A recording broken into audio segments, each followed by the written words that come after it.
สุขสบายดีอูเลเซียเนาะมื้อนี้มันไผก็ว่าแมวของอาตินี่ตุ้ยหลายเนาะตุ้ยหลายน้องทีเจกับน้องเลเซียนี่ว่าเอาหยังให้มันกินมาเฮาจะมาบอกสูตรเนาะและนี่ก็จะเป็นสูตรของเฮาเลยมื้อนี้อาติก็จะซื้อปลาสบะมาเนาะแล้วก็มาปิ้งตัวนี้จะเป็นตัวหนึง35,000กีบเนาะจากปิ้งแล้วเฮาก็จะมาบดเอามาบดเนาะเอามาแกะใส่อยู่ในนี่ใจเอาก้างมันออกเนาะ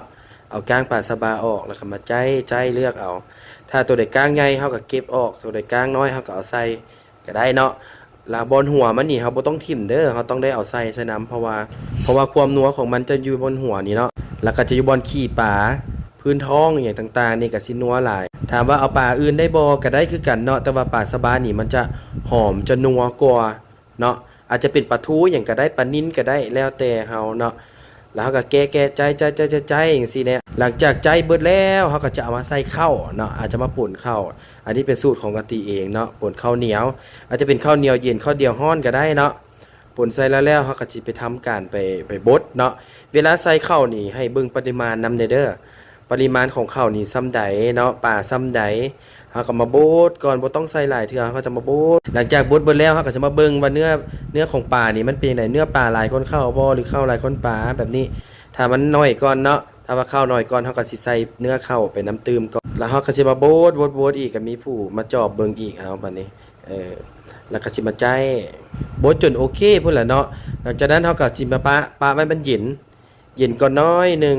แล้วเฮาจังค่อยเอาไปเกลือให้น้องๆเฮาบัดนี้มันเย็นแล้วก็มาเกลือเบิ่งเนาะกินคักแซ่บหลายเนาะที่เจกับเลเซียนี่จะมักพวกอาหารแบบนี้หลายเนาะแต่ว่าเฮาก็จะบ่ให้กินดุอาทิตย์นึงเฮาอาจจะเฮ็ดให้น้องๆกินนี่ประมาณ2 5 3มื้อเนาะหลังจากนั้นก็เฮาก็จะให้กินหัวอาหารเพิ่มเติมเพื่อเสริมธาตุต่างๆเมื่อกี้นี้น้องเลเซียเรากินแล้วมันอยากติดแขวหน่อยนึงเพราะว่าเฮาใส่ข้าวเหนียวตัวที่เป็นร้อนดีแท้ต้องเอาตรงข้าวเหนียวเย็นเด้อหลังจากนั้นก็มาจ่าวน้ำใส่ให้เพิ่นเนาะเห็นบ่ตุ้ยแห้งผ่านเวลาไปแป๊บเดียวที่เจกินไว้ก่อนหมู่เบิดน้องเลเซียกำลังเลียกินเพราะมันนัวเนาะมันจะนัวหอมเนาะและอยู่ข้างๆนี่สังเกตเห็นบ่อันนี้จะเป็นบอนฝนเล็บของเราเนาะเฮาเอาด้นบักม่วงนี่มาใส่ให้เลยหลังจากน้องๆกินแล้วเนาะรับประกันว่าให้กินอาทิตย์เดียวเนาะอาทิตย์นึงประมาณ3หรือ4มื้อนี่จะตุ้ยขึ้นกับบ้านเลยสังเกตเบิ่งได้เด้อเบิ่งเห็นบ่น้องเลเซียกินแล้วก็สิ